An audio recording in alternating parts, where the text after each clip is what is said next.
کوئی کسی کے لیے ایک لمحہ رکنے والا نہیں. آپ پل صراط کی بات کرتے ہیں, یہاں بھگدڑ مچ جائے تو بچے چھوڑ کے بھاگ جاتے ہیں. ہم ہوتا ہے نا, اگر اسٹیمپیڈ ہو جائے تو یہی کچھ ہوتا ہے. بنگال میں جب قحط پڑا تھا 1943-45 میں, تو دوسری طرف جنگ چل رہی تھی, تو برٹش گورنمنٹ نے اناج وغیرہ سارا اٹھا لیا ہوا تھا, سیل کر لیا ہوا تھا. تو سائیکلون آ گیا. اب وہ شدت بڑھ گئی, ایک طرف سائیکلون آ گیا, دوسری طرف سارا اناج سیز کر لیا گورنمنٹ نے. تو بہت شدید قحط پڑا, بہت شدید, اور یعنی کہ بہت ہولناک, بڑی تباہی ہوئی. تو اس میں لوگوں نے اپنے بچے بیچ دیے ایک ایک بوری چاول کے بدلے میں. اور یہ تاریخ ہے, لوگوں نے اپنی جوان بیٹیاں بیچ دی. بھوک ایسی چیز ہے. تو دنیا کی بھوک برداشت نہیں ہوتی, قیامت کا پل صراط چھوڑیں گے ایک دوسرے کے پیچھے. اور آپ بتائیں, انسانی رشتوں میں اولاد سے بڑھ کر کوئی رشتہ ہے؟ اور یہ ایک دو نہیں. قدرت اللہ شہاب کہتے ہیں کہ کتنی, وہ کہتے ہیں, قدرت اللہ شہاب شہاب نامہ میں بیان کرتے ہیں, جو آئی وٹنس ہیں اس سارے واقعے میں, کہ انہوں نے وہاں پر بطور والنٹیئر جو ہے خدمات سر انجام دی. تو وہ کہتے ہیں کہ چاندی ہو گئی کسینو چلانے والوں کی, کہ انہیں ایک ایک بوری, دو دو بوری چاول اور گیہوں کے بدلے جوان لڑکیاں ملنے لگی, کہ لوگوں نے اپنی بیٹیاں بیچ دی, اس قدر تکلیف میں تھے. تو دنیا کی بھوک یہ کراتی ہے, تو جنت اور جہنم کا جب معاملہ ہوگا تو کون کس کے کام آئے گا؟ ذرا غور کریں. کوئی کسی کے کام نہیں آ نہیں سکتا. تو سب بیکار کی باتیں ہیں. ٹھیک ہے, اب یہ والی جو کہانی سنائی جاتی ہے نا, اس کی وجہ سے لوگ دیدہ دلیر ہو جاتے ہیں. ٹھیک ہے, اس کی وجہ سے لوگ دیدہ دلیر ہو جاتے ہیں. دیکھیں نبی کیا کہہ رہے ہیں, آپ نے پڑھا ہے, حضرت صالح علیہ السلام نے کہا اگر میں ان ایمان والوں کو دھتکار دوں تو اللہ سے مجھے کون بچائے گا, ہے نا. حضرت ہود علیہ السلام کا کال بھی آیا کہ اگر میں اللہ کی نافرمانی کرتا ہوں حکم آنے کے بعد تو اللہ سے مجھے کون بچائے گا. نبی صلی اللہ علیہ وسلم کی بھی یہ بات آ چکی, یونس میں بھی آئی, سورہ طٰہٰ میں بھی آئے گی, سورہ بقرہ میں بھی گزری, کہ اگر میں کوئی حکم بدل دیتا ہوں تو اللہ سے مجھے کون بچائے گا. تو جب یہ خیال آتا ہے نا, تب انسان ہدایت پر قائم رہتا ہے. اللہ سے کون بچائے گا؟ جب یہ خیال ہوگا کوئی بچا لے گا, تو تب ہدایت پر قائم نہیں رہا جا سکتا, کیونکہ ہدایت پر چلتے ہوئے قربانی دینی پڑتی ہے, کہ نہیں دینی پڑتی ہے. چھوٹی سے لے کر بڑی تک کئی قربانیاں دینی پڑتی ہیں. اسی لیے توحید اور آخرت کے عقائد کلیئر ہوئے بغیر کوئی بندہ ہدایت پر قائم رہے ممکن نہیں. اسی لیے قرآن کا پورا 1/3 حصہ صرف توحید کو اور 1/3 حصہ صرف آخرت کو ایڈریس کرتا ہے, اور سارے احکامات ایک 1/3 میں دھکیل دیے گئے. سب سے زیادہ طویل موضوعات یہی ہیں قرآن کے. اگر یہ دو عقائد درست ہو گئے, سب کچھ درست ہو جائے. ایک میرے رب کے سوا دوسرا کوئی نہیں, اور دوسرا حساب تو ہونا. جب یہ دو چیزیں ساتھ ساتھ کھڑی ہو جاتی ہے نا, تو ہدایت کی عمارت کو بہت مضبوط اٹھاتی ہے. پھر بندہ سب کچھ سہ جاتا ہے, سب کچھ سہ جاتا ہے.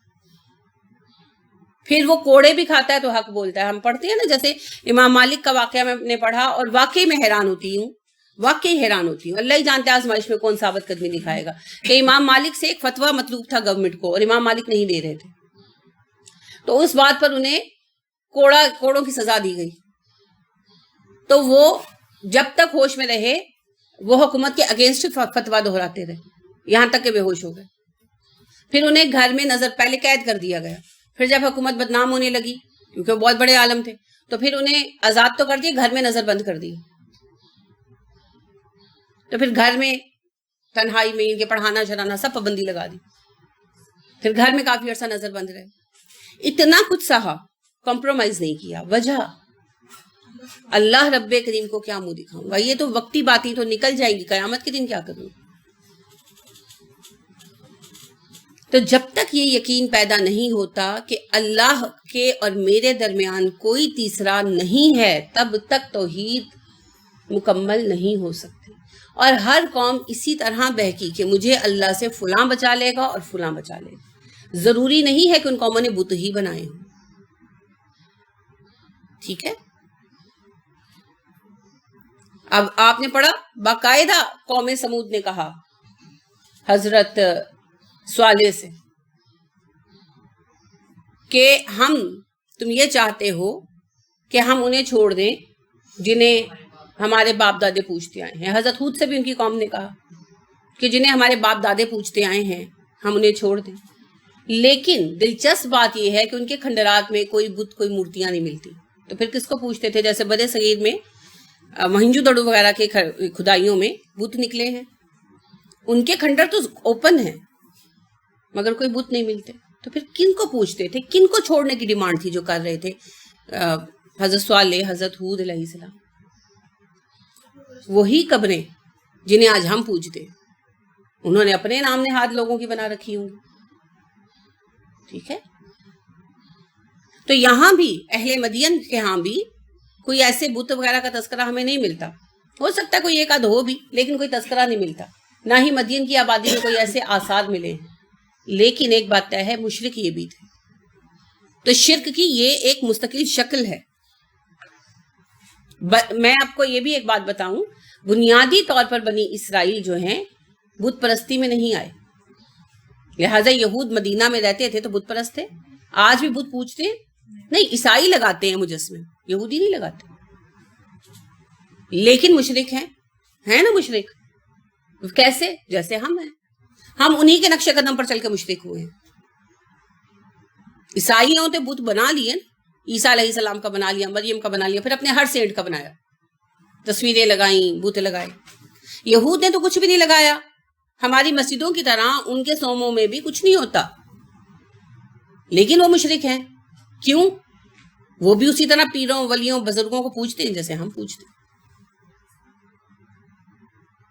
تو لہٰذا بت بنانا ضروری نہیں ہے. اللہ کے اپنے درمیان لوگوں کو واسطے وسیلے ماننا اور کسی ایسی ذات کو ماننا جو اللہ کے فیصلے پر حاوی ہو سکتی ہے، یہ ہے شرک. یہ نظریہ شرک ہے، چاہے یہ دل کے اندر کہیں موجود ہو، زبان سے نہ کہیں، اللہ دلوں کے حال جانتا ہے. تو یہاں یہ دیکھ لیجئے کہ انہوں نے بھی آغاز توحید سے کیا، اور پھر ان کا اصل جو بحث چھڑتی تھی توحید سے، تو ان کو چڑ ہی تھی نا. اور اسی طرح کی بحثیں ہوتی ہوں گی جیسے ہماری ہوتی ہیں. اب دوسرا بڑا موضوع بحث کیا تھا؟ بے ایمانی، ناپ تول میں، تجارتی معاملات میں بد معاملگی. انی بلا شک و شبہ میں اراکم دیکھتا ہوں تم لوگوں کو بخیرین بھلائی کے ساتھ. بے شک میں دیکھتا ہوں کہ تمہیں بڑی خیر ملی ہے، مال ملا ہے، بہت مالدار ہو تم لوگ، امیر قوم تھی. وَإِنِّي، اور بے شک میں اخافو میں ڈرتا ہوں، علیکم تمہارے متعلق عذاب سے، یومن دن کے، محیطن گھیر لینے والے، اور میں تمہارے متعلق ایک گھیر لینے والے دن کے عذاب سے ڈرتا ہوں. یعنی ایسا عذاب جو تمہیں گھیر لے گا، جس سے تم بھاگ نہیں سکو گے. محیط ہوتا ہے چھا جانے والا. احاطہ کس کو کہتے ہیں؟ گھر کی باؤنڈری کو، گھیرے کو. تو محیط ہوتا ہے جو چھا جائے، جو سب کو لپیٹ میں لے لے، کوئی نکل نہ سکے. واللہ محیط بالکافرین، اللہ کافروں کو گھیرے ہوئے ہے، بھاگ نہیں سکتے نکل کر.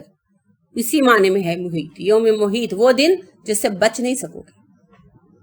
یہ نہیں ہو سکتا کہ کوئی ایک آدھ بچ کر کہیں چھپ جائے اور اگلے دن نکل آئے. اللہ کے عذاب کی جب بات آتی ہے تو اس عذاب سے پھر کوئی کبھی کہیں نہیں بچ سکتا. تو انہوں نے کہا کہ اگر تم باز نہ آئے تو تمہیں عذاب آئے گا ایسا جس سے تم بچ نہیں پاؤ گے. کس چیز سے باز نہ آئے؟ شرک سے اور بدعمالی سے. شرک سے باز آئیں گے تو بدعمالی تو خود ہی چھوڑ دیں گے. جب یہ مان لیا کہ میرا رب اللہ ہے، دوسرا کوئی نہیں ہے، اور یہ مان لیا کہ اللہ نے حساب لینا ہے، یہ بھی مان لیا کہ اللہ کے حساب سے بچانے والا کوئی نہیں ہے، تو پھر ہدایت پر تو آنا پڑے گا. پھر تو دل خود بخود دوڑیں گے ہدایت کی طرف. صحابہ کیسے راتوں رات تبدیل ہو گئے تھے؟ اسی وجہ سے. تو جب مان لیا تو پھر عمل ہوگا. جب عمل نہیں نہ ہوتا، در حقیقت کہیں نہ کہیں ایمان میں کمی ہوتی، کوتاہی ہوتی، یقین نہیں ہوتا. میں پھر وہی کہوں گی جیسے بچے کو ہم کہتے ہیں نا کہ یہ گرم ہے، گرم، اس کو پتا ہوتا ہے، وہ پلٹ کر آپ کو دیکھتا ہے کہ ماں کہہ رہی ہے تو صحیح کہہ رہی ہے. لیکن شاید مجھے صرف فائدہ اٹھانے سے منع کرنے کے لیے کہہ رہی ہے، پھر وہ ہاتھ لگا دیتا ہے ایک دن ہیٹر کو. پھر ہاتھ جلتا ہے تو پھر دور سے ہی دیکھ کر کرتے جلائے گا، کرتے ہیں نا بچے، اکثر چھوٹے بچے تجربہ کر کے باز آتے ہیں، اور پھر بعد میں جب بھی ہیٹر دیکھتے ہیں تو پھر دور سے ہی ہاتھ ہلاتے ہیں. میں نے کئی بچوں کو دیکھا ہے پھر دور سے ہاتھ ہلاتے ہیں، وہ تجربے سے سیکھتے ہیں. تو جس وقت یقین آ جاتا ہے نا پھر یہ ہوتا ہے او نہیں پاس نہیں جانا. تو جب یقین آ جاتا ہے کہ اللہ کے سامنے میں نے تنہا کھڑے ہو کر حساب دینا ہے، اس وقت پھر انسان بدل جاتا ہے. جیسے عمر فاروق رضی اللہ عنہ کا واقعہ پڑھتے ہیں نا کہ وہ ایک دن رات کو گھر کے پاس سے گزرے تو کوئی بچے رو رہے تھے اور روئے جا رہے تھے، تو انہوں نے ڈپٹ کر کہا کہ تم کیسی ماں ہو، تم سے بچے نہیں چپ کرائے جاتے. تو کہنے لگی کہ تمہیں کیا پتا بھائی ہم پر کیسی مصیبت آئی ہے. ان کو پتا نہیں تھا، ظاہر عمر ہے. تو انہوں نے کہا کیا ہوا، تو بتانے لگی کہ کھانے کو کچھ نہیں ہے تو میں نے پانی چڑھایا ہوا ہے تو بچے بھوک سے رو رہے ہیں، تو میں ان کو بہلا رہی ہوں کہ چلو سو جائیں گے. تو عمر جو ہیں وہ بیت المال آئے، کھانے پینے کا سامان وغیرہ ڈالا تو لے کر جانے لگے. تو ملازم تھے عمر کے، وہ کہنے لگے غلام، وہ کہنے لگے میں لے کر چلتا ہوں امیر المومنین. تو انہوں نے پلٹ کر ان سے کہا کہ کیا قیامت کے دن بھی میرا بوجھ تم اٹھاؤ گے اللہ کے سامنے؟ تو چپ کر گئے، کیونکہ کوئی کسی کا بوجھ نہیں اٹھائے گا نا. تو خود اٹھا کر لے کر گئے، پھر ساتھ مل کر کھانا بھی بنایا اور بچوں کو کھلا کر سلا کر پھر واپس آئے. کس چیز نے ان کو اتنا ہمبل کر دیا تھا؟ یعنی اتنا بھی کافی تھا کہ ملازم کے ہاتھ کھانا بھیج دیتے. کس چیز نے اتنا ہمبل کر دیا تھا کہ بچے سو گئے تو عمر گھر آئے، جب کھانا کھا کر سو گئے اور ہنستے ہوئے خاتون نے کہا کہ آپ کیوں تکلیف کر رہے ہیں؟ جب ظاہر عمر سامان لے کر گئے تو پتہ چل گیا کہ عمر ہے، تو وہ کہنے لگی کہ آپ کیوں تکلیف کر رہے ہیں، کہ ان کے بیٹھ کے کھانا ان کے ساتھ بنانے لگے نا، چولہا جلانے لگے. تو کہنے لگی آپ کیوں تکلیف کر رہے ہیں، میں کر لوں گی. تو کہنے لگے کہ نہیں، میں نے ان بچوں کو روتے ہوئے دیکھا نا بھوک سے، تو جب تک میں نے ہنستے ہوئے نہیں نا دیکھ لوں گا تو میں سو نہیں سکتا. یہ احساس کس بات کا تھا کہ میں اللہ کو کیا جواب دوں گا کہ میں مدینے میں موجود تھا اور مدینے کے گھر میں بچے بھوکے رو رہے تھے، میں کیا جواب دوں گا؟ تو لہٰذا انہیں اس بات پہ تسلی نہیں ہوئی کہ کھانا بھیج دیتے، حالانکہ بھیج دیتے سامان تو پہنچ جاتا نا، لیکن نہیں، تسلی کہاں سے ہو؟ یہ فکر تب آتی ہے جس وقت یہ پتا ہوتا ہے کہ میرا بوجھ کسی نے نہیں اٹھانا، کسی نے نہیں اٹھانا. کیوں نبی کریم صلی اللہ علیہ وسلم سورہ ہود پڑھ پڑھ کے روتے تھے کہ میرا بوجھ کسی نے نہیں اٹھانا، میری جگہ پر جواب دہی کسی نے نہیں کرنی. حالانکہ آپ صلی اللہ علیہ وسلم کو یہ بھی علم تھا کہ ان کا مقام کیا ہے، لیکن اس کے باوجود یہ بھی ٹینشن تھی کہ اگر مجھ سے کوئی کوتاہی ہو گئی تو میری بچت کے لیے کس نے آگے آنا ہے. تو ہماری جب تک یہ سوچ درست نہیں ہوگی تب تک اصلاح نہیں ہو سکتی. اسی لیے جب شعیب علیہ السلام نے انہیں ہدایت کی طرف بلایا تو پہلی چیز جس چیز کو اسٹیبلش کرنے کی ان کو کوشش کی وہ توحید تھی. ٹھیک ہے، اور یہ جو سمجھا جاتا ہے کہ بے ایمان تھے صرف اس لیے ان پر شعیب علیہ السلام آئے، نہیں، بے ایمانی اور اخلاقی پستی شرک کے بغیر نہیں آ سکتے. جب تک مسلمان توحید پر تھے اخلاقی پستی تھی نہیں تھی. تاریخ اٹھا کر دیکھ لی. لہذا اخلاقی پستی اور شرک لازم و ملزوم. شرک وہ بیج ہے جس سے بد اخلاقی، کوتا ہمتی اور دنیا پرستی جنم لیتی ہے، اور توحید وہ بیج ہے جس سے اعلیٰ اخلاق، بلند ہمتی، وسعت قلبی اور آخرت کی طلب جنم لیتی ہے. تو بیج کے بغیر کبھی پودا ہوگا ہے؟ جہاں بد اخلاقی دیکھیں گے سمجھ لیں نیچے شرک کا بیج ہے، اس کے بغیر نہیں ہو سکتا. آپ آج عربوں کو دیکھیں، عربوں میں کئی نقائص ہیں، بد معاملہ نہیں ہے. کیوں؟ شرک نہیں. آپ کو کبھی غلط چیز نہیں دیں گے، کبھی آپ کے ساتھ چیٹنگ نہیں کریں گے، پٹھانوں کی طرح ریٹ ضرور کریں گے، اور بہت سارے معاملات میں وہ بہت زیادہ بہتر ہیں. جتنا پیسہ ان کے پاس ہے نا اور جتنا کچھ ان کے سامنے ہے اس حساب سے آپ ان کا بگاڑ دیکھیں تو کچھ بھی نہیں. ہم تو فقیر ہو کر بگڑے ہوئے. اس کے باوجود انہوں نے اپنے آپ کو اتنے پیسے کے باوجود اتنا سنبھالا ہوا ہے توحید کی وجہ سے، اور چونکہ وہ توحید پر ہے جو بگاڑ ہے اس سے بھی وہ پلٹ آئے گی. ہمیں بہت وقت لگے گا کیونکہ ہم نے رسی چھوڑ دی، انہوں نے رسی نہیں چھوڑی. تو رسی جس سے نہیں چھوڑی وہ چند قدم بہکے گا بھی نا تو پلٹ آئے گا. رسی تو ہاتھ میں ہے، زیادہ دور تک بھٹک نہیں سکتا. ہم نے تو رسی چھوڑ دی ہے، اب تو ہم نے ٹھڈے کھانے ہیں. جب رسی پکڑیں گے تب روٹ پر چڑھیں گے. اس بات کی فوقیت انہیں حاصل ہے اور رہے گی. تو ان لوگوں کا بھی مسئلہ یہی تھا، شرک اور شرک کی وجہ سے بدعمالی، اور بدعمالیوں میں سب سے زیادہ بڑی بدعمالی جو تھی ان کی بددیانتی تھی. وَيَا قَوْمِ اے موری قوم اوفو پورا کرو المکیالا ناپ کو. اوفو کا لفظ پہلے کہاں پڑا ہے جی؟ کہاں پڑا ہے؟ بقرہ. 5واں رکوع، 5ویں رکوع کی پہلی آیت جہاں بنی اسرائیل کا تذکرہ شروع ہوتا ہے. پہلا رکوع کون سا ہے؟ نہیں، پہلا رکوع کہاں سے؟ الف لام میم. دوسرا رکوع کون سا ہے؟ وَمِنَ النَّاسِ. شاباش. تیسرا رکوع کون سا ہے؟ یا ایھا الناس اعبدوا ربکم الذی خلقکم. وہ مچھر والی مثال والا رکوع. اور چوتھا رکوع کون سا ہے؟ وَإِذْ قَالَ رَبُّكَ لِلْمَلَائِكَةِ إِنِّي جَاعِلٌ فِي الْأَرْضِ خلیفہ. اور پھر 5واں رکوع یا بنی اسرائیل، اور پھر 6واں رکوع یا بنی اسرائیل، اور پھر بنی اسرائیل ہی کا تذکرہ ہے.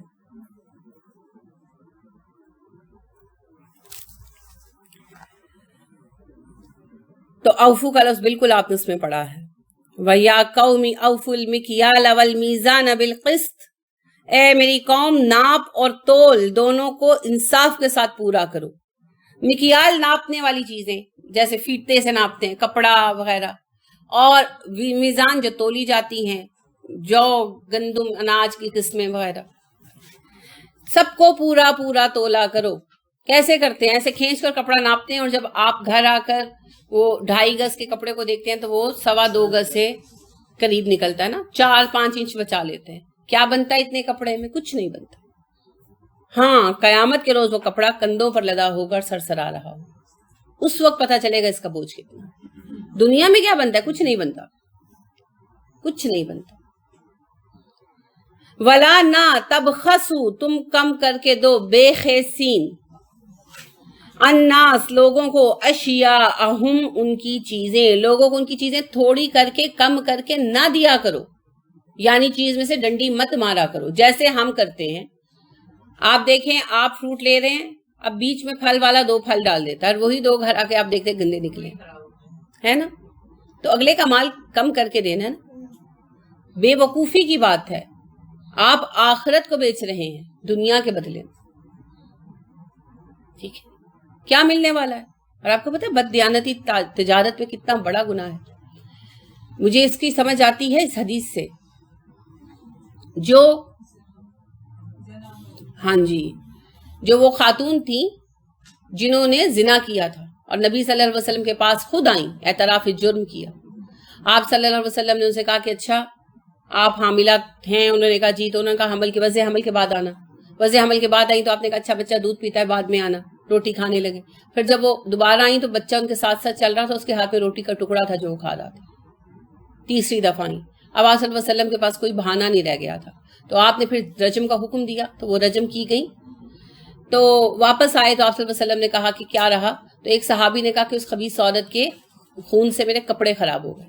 آپ صلی اللہ علیہ وسلم نے کہا اسے برا مت کہو، اس نے تو ایسی توبہ کی ہے کہ ایک بددیانت تاجر بھی کرتا تو معاف کر دیا جاتا. نہیں، آپ دیکھیے کہ زنا سے بڑا جرم قرار دیا آپ نے. آپ صلی اللہ علیہ وسلم نے کہا کہ اس نے تو ایسی توبہ کی ہے کہ اگر بددیانت تاجر بھی کرتا تو اللہ اسے بھی معاف کر دیتا. اتنا بڑا یہ گناہ ہے.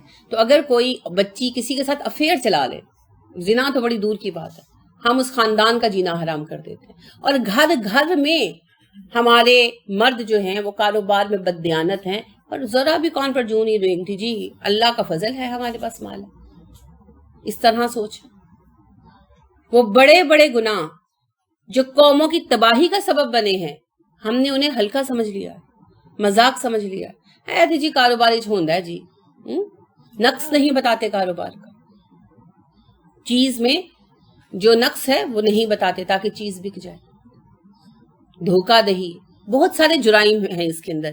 آپ دیکھیں اصل میں اس کو اتنا ہی شدت سے اس لیے لیا گیا, بہت سارے جرائم ہیں. دھوکہ دہی, دوسرے کا برا چاہنا.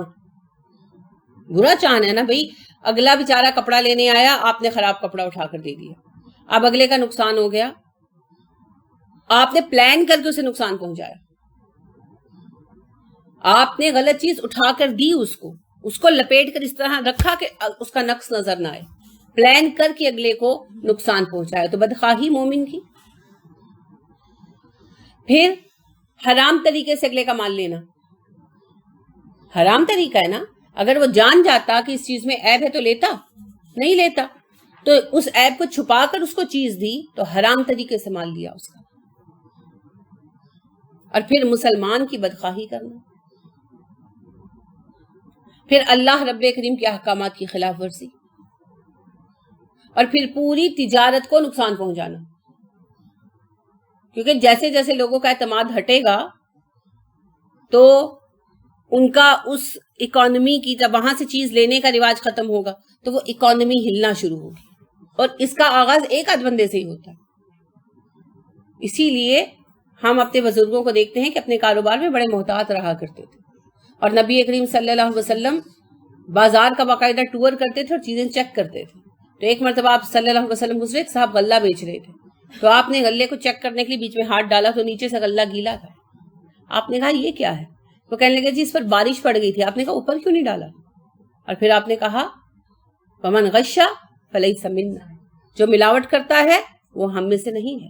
خراب چیز کو الگ رکھو. اب ہم کیا کرتے ہیں, پھلوں کے اوپر وہاں سٹیکر لگاتے ہیں جہاں داغ ہوتے ہیں اور اسے اچھے پھلوں میں چھپا دیتے ہیں.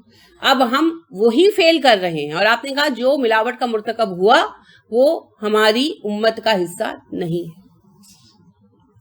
اب یہ چیز کسی کو نظر نہیں آتی. دکانوں کے باہر آیتیں لکھ کے تم نے ملاوٹ ہو رہی ہے. پھر آپ یہ دیکھیے دودھ میں جو ملاوٹ ہو رہی ہے, اور ہر کوئی اپنے اپنے حصے کا ملا رہا ہے, تو آتے آتے بچتا کیا؟ سیریسلی رنگ کے سوا دودھ میں بچتا کیا؟ ابھی کل ہی کچھ میری ملنے والی خواتین آئی تھی دیہات کی, تو دودھ کی بات ہو رہی تھی, تو وہ کہنے لگی کہ باجی دودھ تے تسی پنڈ چو بھی لو نہ, تو کہتی ہے صحیح نہیں ہوتا. یعنی وہ بات کر رہی تھی, کہتی ہے بڑے بڑے, کہتی ہے آپ کو نہیں پتا ہمارے گاؤں میں انہوں نے بڑے بڑے نا اسٹیل کے برتن لگائے ہوتے ہیں, تو اس میں نا کہتی ہے وہ دودھ اپنا نکال نکال کے ڈالتے ہیں صبح کا شام کا. تو کہتی ہے بیچ میں مکھیاں ہیں جو ہیں ان کو کوئی پرواہ نہیں ہے. تو جب کہتی ہے وہ گاڑیاں آتی ہیں نا دودھ لینے والی, تو انہوں نے کہتی ہے بڑی بڑی اوپر جالیاں لگائی ہوتی ہیں, تو وہ چھانتے ہیں, گند اوپر رہ جاتا ہے, دودھ بیچ میں چلا جاتا ہے. تو کہتی باجی شروع تو اتوں ہوں ਉਹੀ ਦੁੱਧ ਫਿਰ ਕਹਿੰਦੀ ਬਾਜੀ ਅੱਗੇ ਆਂਦਾ, ਫਿਰ ਉਹ ਹੋਰ ਪਾਣੀ ਕਹਿੰਦੇ ਉਹਨਾਂ ਨੇ ਵਿੱਚ ਪਾਣੀ ਪਾਇਆ ਹੁੰਦਾ, ਫਿਰ ਉਹ ਕੰਪਨੀ ਵਾਲੇ ਹੋਰ ਪਾਣੀ ਪਾਉਂਦੇ ਨੇ, ਉੱਤੋਂ ਪਾਊਡਰ ਪਾਉਂਦੇ ਨੇ, ਗਾੜਾ ਕਰਦੇ ਨੇ. ਉਹ ਕਹਿੰਦੀ ਉਹ ਇੰਨੀ ਜਗ੍ਹਾ ਤੋਂ ਮਿਲ ਕੇ ਜਦੋਂ ਆਂਦਾ تو پھر دودھ اس کی ہونا ہے. وہ عائشہ کی ٹانگ کے حوالے سے وہ بات کر رہی تھی نا. تو مطلب کہنے کا یہ کہ اب دیکھیں ہم کس درجے تک ملاوٹ کرتے ہیں. آپ کو پتا ہے اور مجھ سے زیادہ پتا ہوگا کہ سپریم کورٹ نے یہ اناؤنس کیا ہے کہ جتنے بھی پیک دودھ آ رہے ہیں, جتنے بھی آ رہے ہیں پیکٹس, ان میں سے کوئی بھی ہیلتھ کوالٹی کو پورا نہیں کرتا. صحیح ہو گیا. کھلا دودھ بھی نہیں ہے اس کے مطابق, صحیح ہو گیا. تو پھر کیا پیئیں؟ اپنی بھینس پالیں, غم نہ ڈالی بز بخت. حل کیا ہے؟ کہاں جائیں بھائی؟ اسٹرابری کو انجیکشن لگا دیتے ہیں پودوں کو, اسٹرابری بڑی ہو جاتی ہے. آم کو مسالہ لگا دیتے ہیں, پک جاتا ہے اور صحت کے لیے اچھا نہیں. واقعی ایسا ہے, گلے ٹھیک نہیں ہوتے. اچھا جی, جانوروں کو جو ہے وہ یہ کھلاتے ہیں, وہ کھلاتے ہیں, بھینسوں کو ٹیکے لگاتے ہیں. بھائی جائیں تو کہاں جائیں, کیا کیا اپنا اگا لیں. یعنی پچھلی دفعہ اسٹرابریز جب آئیں تو میرے میاں مجھے کہنے لگے دیکھو اس کے یہ سائڈ ایفیکٹس ہیں نا ان انجیکشنز کے. میں کہا مجھے یہ بتائیں کون کون سی چیز بچوں کی بند کر دی جائے, اور ہم کیا کیا چیز اپنی ذاتی پروڈیوس کریں. یعنی یہاں نوبت آ گئی نا, چکن مت کھائیں اس کی فیڈ خراب ہے, بکرا مت کھائیں اس کو ٹیکے لگتے ہیں, دودھ جو یہ آپ کھلا لیتے ہیں تو بھینسوں کو ٹیکے لگاتے ہیں. آپ اگر ملک پیک بمانے کے دودھ کا ڈبہ آپ خریدتے ہیں تو اس میں جی وہ انہوں نے دوائیاں پیسچرائزیشن کی ایسی ڈالی ہوئی ہیں جو بہت ہی خراب صحت ہیں. آپ اگر دالیں وغیرہ لیتے ہیں تو ان کے بیج بہت گھٹیا کوالٹی کے ہیں. آپ سبزیاں لیتے ہیں, پھل لیتے ہیں تو انہیں انجیکشن لگائے جاتے ہیں, وہ دنوں میں بڑے ہو جاتے ہیں. سوال یہ ہے کہ پھر کیا کیا جائے, کہاں چلے جائیں, کہاں آباد ہو جائیں. حل کیا ہے؟ ہم اپنے اندر سے بددیانتی کو ختم کریں. ہر کوئی بددیانتی کو ختم کرے, ہر کوئی. تب جا کر یہ مسئلہ حل ہو سکتا ہے. کیسے بددیانتی ختم ہوگی؟ کیا حکومت ہر بندے کے پیچھے ایک بندہ لگائے؟ نہیں ہو سکتا. پھر اللہ کا خوف پیدا کیا جائے, خوف خدا. آپ دیکھیے نیکی کی بنیاد خوف خدا پر ہے, اللہ کی توحید پر ہے. یہ صفت عمر نے اس گوالن بچی میں دیکھی تھی. یاد آئی بات؟ دودھ ہی کا قصہ تھا نا. عمر فاروق رضی اللہ عنہ وزٹ پر تھے, گشت پر تھے, تو انہوں نے سنا کہ خاتون نے اپنی بچی سے کہا بیٹی دودھ میں پانی ملا دو. وہ کہنے لگی اماں خلیفہ نے منع کیا ہے. وہ کہنے لگی کہ لو خلیفہ کون سا دیکھ رہا ہے؟ بچی نے کہا نہیں اللہ تو دیکھ رہا ہے. اب ماں بڑی تھی, اس کی گمراہی کی بنیاد کس پر تھی؟ یہ بھی شرک ہے کہ اللہ رب کریم دیکھ رہا ہے تو خیر ہے میں اپنی مرضی کر لوں. اللہ کے نبی صلی اللہ علیہ وسلم نے کہا نہیں کہ سب سے بڑا بت جو دنیا میں پوجا گیا نفس کا پوجا گیا. تو یہ شرک نہیں ہے؟ یہ بھی شرک ہے, اللہ کی چھوڑ کر اپنی ماننا. تو اللہ کو پس پشت ڈالا, بلا دیا, اپنے آپ کو یاد رکھا. اس بچی کی توحید اور خدا خوفی یعنی آخرت کی جواب دہی اس قدر مستحکم تھی کہ اس نے ینگ لڑکی ہوتے ہوئے کہا کہ اماں میں نہیں ملاؤں گی, اللہ دیکھ رہا ہے. تو عمر فاروق رضی اللہ عنہ نے انسپائر ہو کر اپنے بچوں سے کہا, بیٹوں کو بلایا جو سب شادی شدہ تھے, اور بلا کر کہا کہ اس بچی سے کون شادی کرے گا؟ مجھے اس بچی سے بڑی خیر کی توقع ہے, میں چاہتا ہوں وہ خیر میرے خاندان میں آئے. اور یہاں سے یہ بھی سمجھ لیجئے کہ شادی شدہ بندے کو شادی کی آفر کرنا کوئی گناہ نہیں. اب چاہے یہ بات آپ کے سروں پہ کتنا بڑا بوجھ کیوں نہ ہو, کوئی گناہ نہیں ہے اس میں. ٹھیک ہے؟ یہ جو آپ نے بنا رکھا ہے نا ذہن کہ لو شادی شدہ مرد دوسری شادی کرے, بالکل کرے. آج آپ کی بیٹیوں کو رشتے نہیں مل رہے, اس کا ایک سبب آپ لوگوں کا یہ ذہن بھی ہے. جب تک نہیں بدلیں گے مسائل حل نہیں ہوں. تو آپ کے بیٹے عاصم نے شادی کی اس بچی کے ساتھ, اور ان سے جو بیٹی ہوئی وہ اموی خاندان میں بیاہ کر گئی عبدالعزیز اموی کے ساتھ, اور پھر ان سے عمر بن عبدالعزیز پیدا ہوئے جنہیں 5واں خلیفہ راشد کہا جاتا ہے, اور جنہیں عمر ثانی کہا جاتا ہے. تو عمر نے یہ خیر کس بات سے تاڑی؟ اس بچی کا اللہ کو یاد رکھنا اور قیامت کی جواب دہی کو یاد رکھنا. تو جب تک یہ سوچ نہیں ہے نا کہ میں نہر کے کنارے کھڑا ہو کر پانی ڈال لیتا ہوں, تو کون دیکھ رہا ہے؟ خدا دیکھ رہا ہے. لہذا توحید آپ کو ہر خوف سے بے نیاز کر دیتی ہے اور آپ کو راہ اعتدال پر کھڑا کر دیتی ہے, کیونکہ کوئی نہیں جانتا, وہ رب تو جانتا ہے. تو پھر اندر سے اصلاح ہوتی ہے, پھر صحیح معنوں میں اصلاح ہوتی ہے, پھر دل بدلتے ہیں, پھر انسان کہتا ہے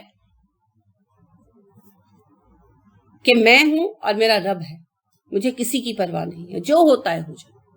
تو ہم یہی تبدیلی صحابہ میں دیکھتے ہیں, یہی تبدیلی ہم نو مسلموں میں دیکھتے ہیں. وہ یعنی جس طرح وہ چینج ہوتے ہیں پہاڑ ہے ان کے لیے, لیکن یہ چیز اسٹیبلش ہونے کی وجہ سے. ٹھیک ہے؟ تو لہذا جب کوئی شخص ناپ تول میں کمی کرتا ہے, سب سے پہلے وہ اللہ سے بے خوف ہو جاتا ہے, اس کے بعد دھوکہ دہی کرتا ہے, اس کے بعد ایک مومن کی بدخواہی کرتا ہے, اس کے بعد معاشرے میں لوگوں کے اعتماد کو ختم کرتا ہے. کوئی کسی پہ اعتماد نہیں نہ کرتا, آج کوئی نہیں کرتا, اسی وجہ سے فساد ہے سارا. بالکل صحیح کہا آپ نے. اور پھر economy, in the and economy خراب ہوتی ہے. پاکستان کی اکانومی کو کون دیکھتا ہے؟ ابھی میں دیکھ رہی تھی, یعنی ابھی نہیں دیکھ رہی تھی, مجھے بات یاد آ رہی تھی اس حوالے سے جب میں پڑھ رہی تھی. 2005 اور 6 میں یورپی یونین نے پاکستان سے چاول لینے کا معاہدہ کینسل کر دیا جو 2 سال کا کیا گیا تھا, کیونکہ پہلی کھیپ جو گئی اس میں اوپر اچھے چاولوں کی بوریاں تھیں اور نیچے سادے خراب چاول تھے. انہوں نے ادھر سے معاہدہ کینسل کیا اور بھارت کے ساتھ کر لیا, بجاؤ بیٹھ کے ڈگڈگی. اور یہ ایک بات ہے جو مجھے یاد ہے, اس طرح کے بہت سارے معاملے ہیں. کیسے پھر کوئی ہمارے ساتھ چلے گا بھائی؟ اب دیکھیں, پاکستان حلال گوشت کا بہت بڑا مرکز ہے, پاکستان چاول کا بہت بڑا مرکز ہے, پاکستان کپڑے کا بہت بڑا مرکز ہے, مگر ہمارے تجارتی ذرائع اچھے نہیں ہیں, یعنی ہم اچھی تجارت نہیں کر پا رہے. کیوں؟